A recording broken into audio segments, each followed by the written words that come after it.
Haram pul bilan tijorat qilish. Savol. Assalomu alaykum. Haram pul bilan qarz hisobida tijorat qilib, lekin niyatida keyin pul topgandan keyin u haram pullarning o'rnini to'liqlab, yaxshilik yo'llarga ishlatsa, garchi savob berilmasa-mu to'g'ri bo'lamdi? Javob. Va alaykum assalom va rahmatullohi va barakatuh. Barliq hamd sanolar Janobi Allohga bo'lsin. Durud va salomlar payg'ambarimizga, u zotning oila tavobatlariga, ashablariga va u zotga toki qiyomatgacha ergashganlarga bo'lsin. Darhol rostchil, samimiy tavba qilib, bu haram puldan qutulish vojibdir.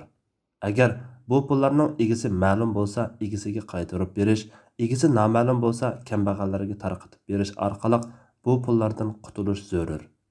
Tavba degan Abdullah ibn Muborak aytgandek, qilib salgan gunohlarga pushaymon qilib, qayta qilmaslikqa bel bog'lash, qo'ldan ketgan har bir farzni ado qilish, shundaqla zulm qilgan taqdirda har bir haq egisiga haqqini qaytarishdan iborat. Tavba qilishni, haq egalariga haqlarni qaytarishni kechiktirmaslik intayin zarur. Bo'lmasa, o'lgandan keyin qiyomat kuni Alloh taolo butun xaloyiq oldida hisob olib, boshqalarning haqqini olib berdi.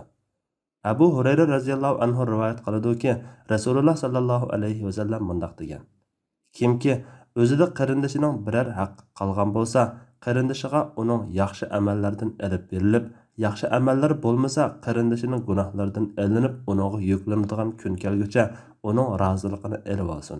Chunki u dunyoda biror tilla yoki biror tanga bo'lmaydi. Harom molning misollari tuvandikicha: yetim yesirning haqqi, o'g'irlangan, bo'langan, zolimlar bilan hamkorlashib topgan, zaharli chekimlik ichimliklarni terish, yasash va tijorat qilishdan topgan pul, saxtalik, aldamchilik, yolg'on guvohlik berishdan topgan, pora yegan, qimor, zina fohishadan topgan va o'sim jazonidan topgan pul. Tavbani kechiktirgan taqdirda bunda xatarlik ahvol kelib chiqadi. 1.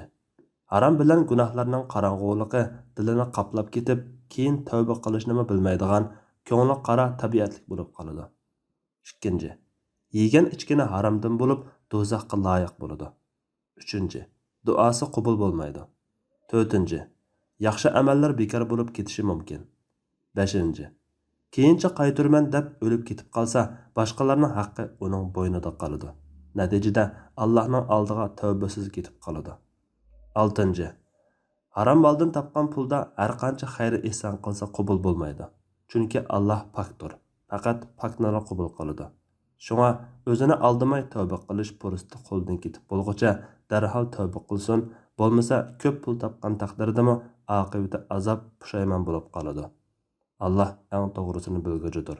Fatvoda Dr. Abdul Aziz rahmatulloh.